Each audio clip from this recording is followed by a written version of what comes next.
Good morning to all of you. Welcome back to my channel. अगर आपने subscribe नहीं किया तो प्लीज़ सब्सक्राइब कर लीजिए। आज है 26 मार्च 2025 और ये है द हिंदू न्यूज़पेपर का एडिटोरियल पेज। इस न्यूज़पेपर की पीडीएफ आपको टेलीग्राम चैनल पे मिल जाएगी। टेलीग्राम चैनल का नाम है टॉपिकल ई पेपर। टॉपिकल ई पेपर पे इंडियन एक्सप्रेस और द हिंदू न्यूज़पेपर की पीडीएफ फ्री में प्रोवाइड करा दी जाती है। अगर आप डाउनलोड कर पा रहे हैं तो वेल एंड गुड, नहीं तो let me in the comment section. मैं आपको असिस्ट करूंगा डाउनलोड करने में। तो ये आर्टिकल बात कर रहा है freedom of speech and expression, जो अपने संविधान के आर्टिकल 19 में बात की गई है। और यहाँ पे बात हो रही है नो कॉमिक रिलीफ। तो ये स्पोकन इंग्लिश के लिए वीडियो अच्छी रहती है, क्योंकि इसमें हर मैं चीज को हिंदी में एक्सप्लेन करता हूँ और सेंटेंस स्ट्रक्चर बताता हूँ कैसे कैसे आप यूज कर सकते हैं। तो इन्होंने कहा कि नो कॉमिक रिलीफ। कॉमिक होता है जो हास्य पर करते हैं। कॉमिक मतलब कोई हास्य के लिए यूज करते हैं, कॉमिकल ह्यूमरस, जिसमें हंसी आए देख के। तो रिलीफ नहीं है, राहत नहीं है। इंडिया इंडिया के पॉलिटिशियन आर शोइंग इंटॉलरेंस, असहनशीलता ऑफ सटायर। सटायर होता है व्यंग्य, जो हास्य के लिए कुछ व्यंग्य किया जाता है, रिमार्क्स किए जाते हैं। तो इन्होंने कहा कि इंडिया के जो पॉलिटिशियन है वो शो कर रहे हैं इंटॉलरेंस, असहनशीलता टुवर्ड्स जो है या of satire. The violent reaction. Violent मतलब हिंसा का जो रिएक्शन है, प्रतिक्रिया है to comedian Kunal Kamra satirical remark about Maharashtra deputy chief minister Eknath Shinde is not merely मतलब only a sign of rising intolerance. तो ये कह रहे हैं कि जो वायलेंट रिएक्शन आया ना कुणाल कामरा के खिलाफ, जो सैटिरिकल रिमार्क्स, हास्यपर रिमार्क्स किए थे उसने, रिमार्क्स मतलब बातें कही थी, बयानबाजी किया था अबाउट महाराष्ट्र के जो डिप्टी चीफ मिनिस्टर है Eknath Shinde, is not merely, खाली एक साइन नहीं था, राइजिंग उदय हो रहा है इंटॉलरेंस असहनशीलता का।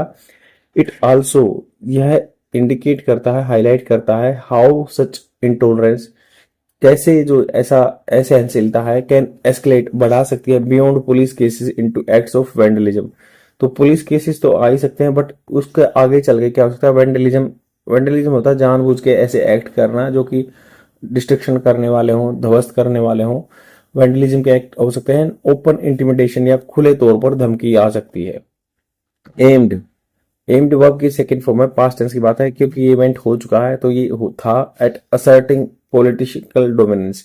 तो ये असर्टिंग मतलब अपना दावा करना, पॉलिटिकल डोमिनेंस की राजनीति का डोमिनेंस है, जो है दबदबा है। Mister Kamra use of the word गद्दार, ट्रेटर मतलब, गद्दार मतलब कि जो मतलब थोड़ा सा गड़बड़ करे देश के साथ या कुछ भी। तो कामरा ने यूज किया वर्ड गद्दार, गद्दार, गद्दार और ट्रेटर बोलते हैं इसको। इन ए पैरोडी, पैरोडी होता है जो एक मजाक बोलते हैं, हास्यप्रद रिमार्क्स होते हैं of A Hindi film song.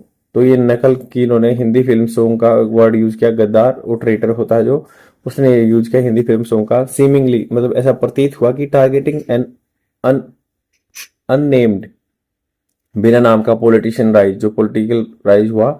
And has reportedly offended mister Shinde supporters. ये हैज रिपोर्टेडली मतलब तथा कथित है, कोई कंफर्म नहीं है कि ये रिपोर्ट हुई है कि ऑफेंडेड कर दिया इसने मिस्टर सिंधे के सपोर्टर्स को एंड अदर शिवसेना मेंबर्स।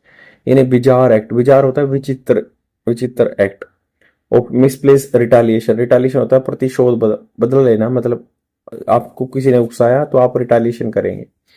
तो in a bizarre act of the misplaced, misplace मतलब गलत जगह पे रिटालिएशन, एक ग्रुप अटैक्ट हैबिटेंट, हैबिटेट मतलब निवास स्थान, उन्होंने ग्रुप ने अटैक किया हैबिटेट पे। द हैबिटेट क्या है, स्टूडियो का नाम है, वैसे हैबिटेट होता है निवास स्थान।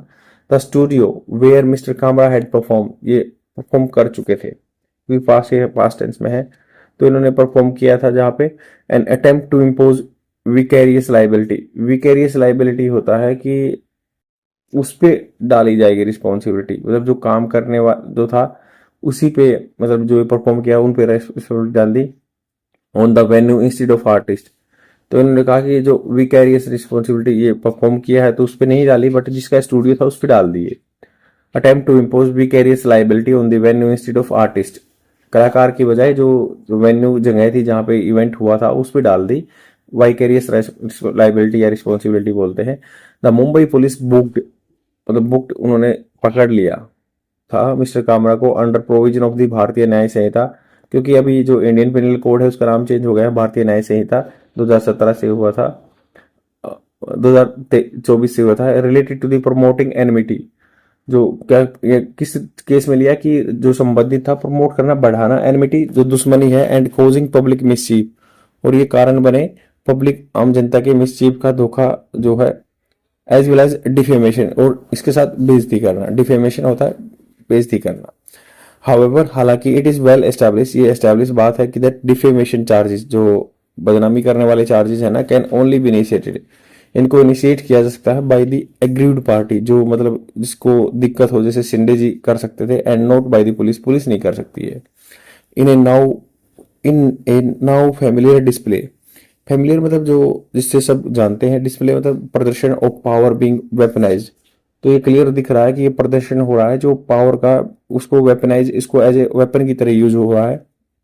The Brihan Mumbai municipal corporation, जो म्युनिसिपल कॉरपोरेशन है वहां पे जो शहर का वो देखती है। म्युनिसिपल कॉरपोरेशन बड़े बड़े शहरों में होती है, जैसे मुंबई दिल्ली में दिल्ली म्युनिसिपल कॉरपोरेशन होती है, वैसे ब्रिहन मुंबई जो है, Brihan Mumbai municipal corporation conveniently मतलब सुविधाजनक डिस्कवर्ड किया अनऑथराइज स्ट्रक्चर। उन्होंने अपना ऐसे देखा कि ये अनऑथराइज स्ट्रक्चर है जो उसके वेन्यू के बाहर था, outside the venue, and demolish them, उनको डिमोलिश कर दिया। एंड कंटिन्यू टू प्रोब, उन्होंने कंटिन्यू रखा जो जांच करना, प्रोब जांच करना फॉर फर्दर इरेगुलरिटीज, और क्या इरेगुलरिटी थी, असमानताएं थी, यहाँ पे अव्यवस्था थी। FIR, first information report against Mr. Kamra appears to be a clear misuse of law meant to address divisive speech। तो उन्होंने कहा कि जो मिस्टर कामरा के खिलाफ FIR की गई है वो दिख रहा है कि क्लियर मिसयूज हो रहा है कानून का, जो कि बना था एड्रेस करने के लिए डिवाइसिव स्पीच, जो कि किसी समाज को बांटने के लिए स्पीच दिया हुआ उसको। इट इज एसेंशियली क्रिमिनलाइज, ये एसेंशियल होता है दरअसल, वास्तव में, रियली में, तो इट एक्चुअली क्रिमिनलाइज, ये क्रिमिनलाइज करता है satire directed eight a public figure political action. अगर मान लो कोई पब्लिक फिगर पे कोई सैटेरिकल रिमार्क्स करता है तो उसको ये क्रिमिनल चार्जेस बना देते हैं। Politician being labeled as traitor or turncoat after switching parties is hardly new। तो पॉलिटिशियन को जो क्या है, गद्दार कहना या लेबल्ड करना, ट्रेटर करना, टर्न कोट करना, ये टर्न कोट मतलब कोट को बदल देते हैं, अपनी जगह बदलते हैं। Switching parties is hardly new, बहुत नई बात नहीं है, क्योंकि आयाराम गयाराम भी बहुत एक फेमस कोट हुआ था, जिसी के बाद एक जो है संविधान में भी कुछ अमेंडमेंट किए गए थे, जिससे क्या एंटी डिफेक्शन ला आया था 1982 में। तो सेम ऐसे ही कोई नई बात नहीं है। आरने के लिए मतलब एक बहुत दुखद बात है कि अजित पवार ऑफ नेशनलिस्ट कांग्रेस पार्टी एनसीपी पार्टी के हैं, who once used the same term, उन्होंने सेम टर्म यूज की थी, now serves alongside mister Shinde as a deputy CM. तो वो सर्व करते हैं आजकल साथ में मिस्टर सिंडे के as a deputy CM. The Maharashtra government is now demanding a public apology from mister Kamra. तो महाराष्ट्र गवर्नमेंट ये चाहते हैं कि वो पब्लिक में अपनी क्षमा मांगे mister Kamra, which he has refuse, वो रिफ्यूज कर चुके थे, वो has refuse present perfect tense, वो रिफ्यूज कर चुके हैं। And though he has express his willingness to cooperate with any lawful investigation, तो उन्होंने एक्सप्रेस भी कर चुके हैं कि भाई अपनी उनकी इच्छा है, कोऑपरेट करेंगे, सहयोग करेंगे लॉफुल जो कानून के हिसाब से इन्वेस्टिगेशन, छानबीन। इट इज इनकम्बेंट होता है कि जो फिलहाल में पोजीशन में हो, incumbent upon this state government, तो ये निर्भर रहता है कि स्टेट गवर्नमेंट पे to ensure its action remains within the legal bounds. तो लीगल स्फेयर में होने चाहिए, ऐसे अपनी पावर को एक्स्ट्रा नहीं लेना चाहिए, यूज करना चाहिए, वेपनाइज नहीं करना चाहिए। Not appear as a arbitrary retaliation, नहीं उसको ऐसे प्रतीत होना चाहिए कि ये विवादपूर्ण रिटालिएशन कर रहे हैं। While it is commendable, यह सराहनीय बात है कि that a few Shiv Sena members have been booked for the vandalism। तो शिवसेना के मेंबर जो है उन्होंने वहां पे हल्ला गुल्ला किया है या ध्वस्त करने की कोशिश की है, तबाह करने की, उनको बुक कर लिया गया है, था book. And the case must be pursued, case को फॉलो करना चाहिए, परस्यू करना चाहिए, to be its logical end, तो ताकि ये तर्कसंगत एंड तक पहुंचे। द इन्वोकेशन होता है आह्वान करना of heart sentiment to justify violent loyalty.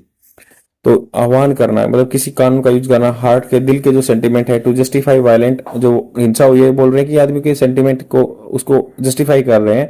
Loyalty has gone to फार, ये दूर तक चला गया, अभी ये काम का करने वाला नहीं। इंक्रीजिंगली बढ़ते हुए such claims are being used to legitimize the mob attacks. तो ऐसे जो क्लेम है ना, दावे हैं, उसको यूज किया गया था लेजिटिमाइज करने के लिए, वैधता बनाने के लिए कि मॉब अटैक कर देती है सेंटिमेंट, हार्ट जो सेंटिमेंट लेके। अंडरमाइनिंग ये अनदेखा करेगा a free and open space essential for democratic discourse. जो फ्री एंड ओपन स्पेस होता है, एसेंशियल जो जरूरी होता है डेमोक्रेटिक लोकतंत्र वार्तालाप के लिए, तो ये उसको अंडरमाइन कर देगा। आई होप आपको समझ में आया होगा। इसके साथ मैं 2-3 मिनट की वोकेबलरी वीडियो की अटैच कर दूंगा, जिससे आप स्पोकन इंग्लिश में कैसे वर्ड को याद रख सकते हैं, वो आपको इजी रहेगा। आज के लिए इतना ही। Thank you very much. Bye. Let's go to the words. The first word is lament. Lament is a verb. Its Hindi meaning is विलाप करना, पछताना, रोना. Elegy, dirge. Friends, these are the new words. Please keep this thing in your mind. If you will remember these words, it can be long lasting for you. Means you can utilize these words for your conversation and you can remember for the longer duration. Example of this word: he was lamenting the death of his infant daughter. वह पछता रहा था अपनी बच्ची की मौत पे, जो इन्फेंट थी, छोटी बच्ची थी, अंडर 5 एज थी. I have created a trick for this word, like mint. Mint होता पुदीना. उसने पुदीने की टैबलेट किसी को दे दी, अब उसके पास ख़त्म हो गई तो लेमेंट कर रहा, पछता रहा है. मिंट से लेमेंट याद रख सकते हैं. And the second word is overtone. Overtone is a अधिस्वर. It's a like a overtone is a adjective. Adhisvar means like if you doesn't say that thing directly, but that meaning is like clear for the people. Innuendo connotation means ध्येय उद्देश्य क्या कहने का. Example of this word: there was an overtone of regret in his farewell speech. उसकी farewell speech में एक दुख की भावना थी, ओवरटोन थी, अधिस्वर था. मतलब उसने बोला नहीं कि मैं दुखी हूँ, बट ओवरटोन आपको फील हो रहा था कि ओवरटोन है. And I have created a trick for this word, like tone. अब मान लो म्यूज़िक की टोन कैसी है, ये है वो, तो हम बात करते हैं. तो ओवरटोन, इसके आगे ओवर लगा देंगे तो टोन के आगे ओवरटोन, तो उसका अधिस्वर हो जाएगा कि कहने का तात्पर्य क्या है. And the third word is temerity. Temerity is a noun. Its Hindi meaning is दुस्साहस, effrontery, audacity. Example of this word: misbehaved children have the temerity to challenge the rules. जो misbehaved children हैं उनके अंदर दुस्साहस है rules को challenge करने का. I have created a trick for this word, like Michael tamer. ये ब्राज़ील के पीएम प्रेसिडेंट थे. और तो टेमर से आप याद रख सकते हैं कि इसके पास टेमरिटी थी कुछ भी कहने की या बोलने की. That is all for today. I will come tomorrow with more words.